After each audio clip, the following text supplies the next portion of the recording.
साथियों, आज दिसंबर की 9 तारीख है और 9 दिसंबर के कुछ महत्वपूर्ण करंट अफेयर्स के प्रश्नों के साथ मैं रविंद्र सिन्हा एक बार पुनः आप सभी विद्यार्थियों का गुरुकुल गुमला के इस YouTube चैनल पर हार्दिक स्वागत करता हूं, हार्दिक अभिनंदन करता हूं। साथियों, चलिए स्टार्ट करते हैं आज का पहला प्रश्न। आज का पहला प्रश्न है, कोलंबिया में आयोजित विश्व भारोत्तोलन चैंपियनशिप 2022 में किसने रजत पदक जीता? जी हाँ, इसका सही उत्तर क्या होगा? इसका सही उत्तर है मीराबाई चानू। जी हाँ, याद रखेंगे, मीराबाई चानू। साथियों, पूर्व विश्व चैंपियन मीराबाई चानू ने मंगलवार को कोलंबिया के बोगोटा में जारी वर्ल्ड वेटलिफ्टिंग चैंपियनशिप 2022 में महिलाओं की 49 किलोग्राम वर्ग में रजत पदक अपने नाम किया। चीन की जियांग हुईहुआ ने 206 किलोग्राम अर्थात 93 किलोग्राम प्लस 113 किलोग्राम के कुल भार के साथ अपना तीसरा विश्व चैंपियनशिप स्वर्ण पदक अपने नाम किया। टोक्यो 2020 ओलंपिक चैंपियन चीन की हो झिहुआ ने 198 किलोग्राम अर्थात 89 किलोग्राम प्लस 109 किलोग्राम के कुल भार के साथ कांस्य पदक जीता। तो चलिए साथियों, चलते हैं आज के दूसरे प्रश्न की ओर। तो आज का दूसरा प्रश्न है, हाल ही में सतत खेती के लिए मृदा स्वास्थ्य प्रबंधन पर सम्मेलन का उद्घाटन किसने किया? तो साथियों, इसका सही उत्तर है नरेंद्र सिंह तोमर। जी हाँ, 5 दिसंबर 2022 को विश्व मृदा दिवस के अवसर पर और आज़ादी का अमृत महोत्सव की तर्ज पर सतत खेती के लिए मृदा स्वास्थ्य प्रबंधन 2022 पर राष्ट्रीय सम्मेलन का उद्घाटन केंद्रीय मंत्री नरेंद्र सिंह तोमर के द्वारा किया गया। साथियों, यह German agency for international cooperation के सहयोग से नीति आयोग के द्वारा आयोजित किया गया था। तो बढ़ते हैं दोस्तों आज के तीसरे प्रश्न की ओर। तो आज का तीसरा प्रश्न है, हाल ही में भारत सरकार ने 3 साल की अवधि के लिए भारत के राष्ट्रीय सांख्यिकी आयोग के अंशकालिक अध्यक्ष के रूप में किसे नियुक्त किया है?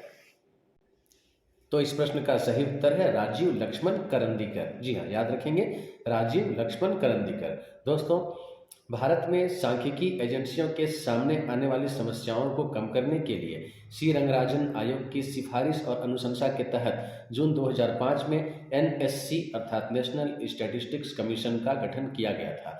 तो बढ़ते हैं दोस्तों आज के चौथे प्रश्न की ओर और आज का चौथा प्रश्न है, टेक्निकल टेक्सटाइल पर भारत का प्रमुख शो टेक्नोटेक्स 2023 22 से 24 फरवरी 2023 तक किस शहर में आयोजित किया जाएगा? तो साथियों, इसका सही उत्तर है मुंबई। याद रखेंगे, महाराष्ट्र की राजधानी मुंबई। और आपको बता दें कि राष्ट्रीय तकनीकी कपड़ा मिशन अर्थात national technical textile mission NTTM के तहत federation of Indian chambers of commerce industry के सहयोग से भारत सरकार के कपड़ा मंत्रालय के द्वारा इस कार्यक्रम का आयोजन किया जा रहा है। दोस्तों, यह भारत में तकनीकी कपड़ा उद्योग का सबसे बड़ा आयोजन है जिसमें भारत और दुनिया भर के शीर्ष CEO, निर्माता, खरीद प्रबंधक और आपूर्तिकर्ता शामिल होंगे। तो चलिए साथियों, बढ़ते हैं आज के 5वें प्रश्न की ओर। आज का 5वां प्रश्न है, हाल ही में भारत के उपभोक्ता टेक ब्रांड नॉइस ने किसे अपना नया ब्रांड एम्बेसडर नियुक्त किया है? तो साथियों, इस प्रश्न का सही उत्तर है विराट कोहली। जी हाँ, याद रखेंगे, भारतीय क्रिकेटर विराट कोहली। तो साथियों, बढ़ते हैं आज के छठे महत्वपूर्ण प्रश्न की ओर। आज का छठा प्रश्न है, अंतर्राष्ट्रीय भ्रष्टाचार विरोधी दिवस किस तिथि को मनाया जाता है? तो साथियों, इस प्रश्न का सही उत्तर है 9 दिसंबर। दोस्तों, अंतर्राष्ट्रीय भ्रष्टाचार विरोधी दिवस 2022 का विषय UNCAC@20 भ्रष्टाचार के खिलाफ दुनिया को एकजुट करना है। दोस्तों, भ्रष्टाचार के बारे में जागरूकता बढ़ाने के लिए संयुक्त राष्ट्र महासभा ने 9 दिसंबर को अंतर्राष्ट्रीय भ्रष्टाचार विरोधी दिवस के रूप में इस तिथि को अपनाया था।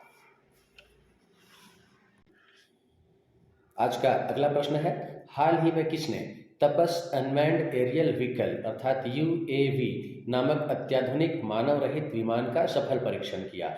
तो साथियों, इसका सही उत्तर है रक्षा अनुसंधान और विकास संगठन अर्थात DRDO। आपको बता दें कि तपस अनमैन्ड एरियल व्हीकल ने 18 घंटे का उड़ान परीक्षण सफलतापूर्वक पूरा कर लिया और इस मानव रहित विमान को DRDO के प्रमुख research laboratory aeronautical development establishment के द्वारा डिजाइन और विकसित किया गया है। चलिए साथियों, बढ़ते हैं आज के 8वें प्रश्न की ओर और आज का 8वां प्रश्न है, हाल ही में पेरू की पहली महिला राष्ट्रपति कौन बनी? जी हाँ, इसका सही उत्तर क्या होगा? इसका सही उत्तर है डीना बोलुआर्टे। जी हाँ, याद रखेंगे, डीना बोलुआर्टे। दोस्तों, पेरू में बड़ा राजनीतिक उलटफेर होते हुए राष्ट्रपति पेड्रो कैस्टिलो को महाभियोग चलाकर उनके पद से अपदस्थ कर दिया गया और डीना बेलुआर्टे पेरू की पहली महिला राष्ट्रपति है और वह अपने पद पर वर्ष 2026 तक बने रहेंगी। बढ़ते हैं दोस्तों आज के नवे प्रश्न की ओर। तो आज का नवा प्रश्न है, विश्व की सबसे शक्तिशाली महिलाओं की फोर्ब्स की सूची में केंद्रीय वित्त मंत्री निर्मला सीतारमण को कितने नंबर पर जगह दी गई है? जी हाँ साथियों, आपको बता दें कि हाल ही में फोर्ब्स की पत्रिका ने विश्व की 100 सबसे शक्तिशाली महिलाओं की सूची तैयार की, जिसमें भारत की वित्त मंत्री निर्मला सीतारमण को 36वें नंबर पर जगह दी गई है। तो इस प्रश्न का सही उत्तर है 36वें स्थान पर। जी हाँ, आपको बता दें कि इस लिस्ट में इनके अलावा 4 अन्य भारतीयों को भी जगह दी गई है। इससे पहले निर्मला सीतारमण ने वर्ष 2021, वर्ष 2020 और वर्ष 2019 में क्रमशः 37वें, 41वें और 34वें स्थान पर अपनी जगह बनाई थी। तो चलिए साथियों, चलते हैं आज के 10वें प्रश्न की ओर। और आज का 10वां प्रश्न है, विश्व प्रसिद्ध पत्रिका टाइम ने पर्सन ऑफ द ईयर 2022 किसे घोषित किया है? तो साथियों, इसका सही उत्तर है व्लादिमीर जेलेंस्की। आपको बता दें, व्लादिमीर जेलेंस्की यूक्रेन के राष्ट्रपति है, जिन्हें टाइम मैगजीन ने अपने ताजा अंक में कवर पेज पर स्थान दिया है। तो बढ़ते हैं साथियों आज के 11वें प्रश्न की ओर। और आज का 11वां प्रश्न है, राष्ट्रीय सुरक्षा सलाहकारों की पहली भारत मध्य एशिया बैठक दिसंबर 2022 में किस शहर में आयोजित की गई?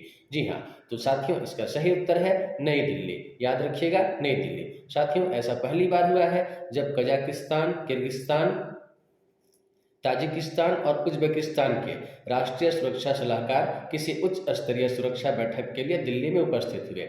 दोस्तों, यह बैठक भारत और मध्य एशियाई देशों के बीच राजनयिक संबंधों की स्थापना की 30वीं वर्षगांठ के अवसर पर आयोजित की गई थी। तो चलिए साथियों, बढ़ते हैं आज के 12वें प्रश्न की ओर। आज का 12वां प्रश्न है, हाल ही में झरना दास का 77 वर्ष की आयु में निधन हो गया, वह कौन थी? जी हाँ, झरना दास का 77 वर्ष की आयु में निधन हो गया, वह कौन थी? तो दोस्तों, इस प्रश्न का सही उत्तर है उड़िया अभिनेत्री। जी हाँ, उड़ीसा की जानी मानी अभिनेत्री थी और उड़िया फिल्म उद्योग में अपने आजीवन योगदान के लिए राज्य सरकार के प्रतिष्ठित जयदेव पुरस्कार से उन्हें सम्मानित किया गया था। साथियों, उड़िया अभिनेत्री झरना दास की मृत्यु वृद्धावस्था से संबंधित बीमारियों के कारण हो गई। अब बारी आती है साथियों पिछले प्रश्न की और पिछले प्रश्न का उत्तर जानने की। दोस्तों, पिछला प्रश्न था विश्व बैंक की स्थापना किस वर्ष हुई थी? तो साथियों इसका सही उत्तर है 1944। याद रखेंगे, विश्व बैंक की स्थापना वर्ष 1944 में हुई थी।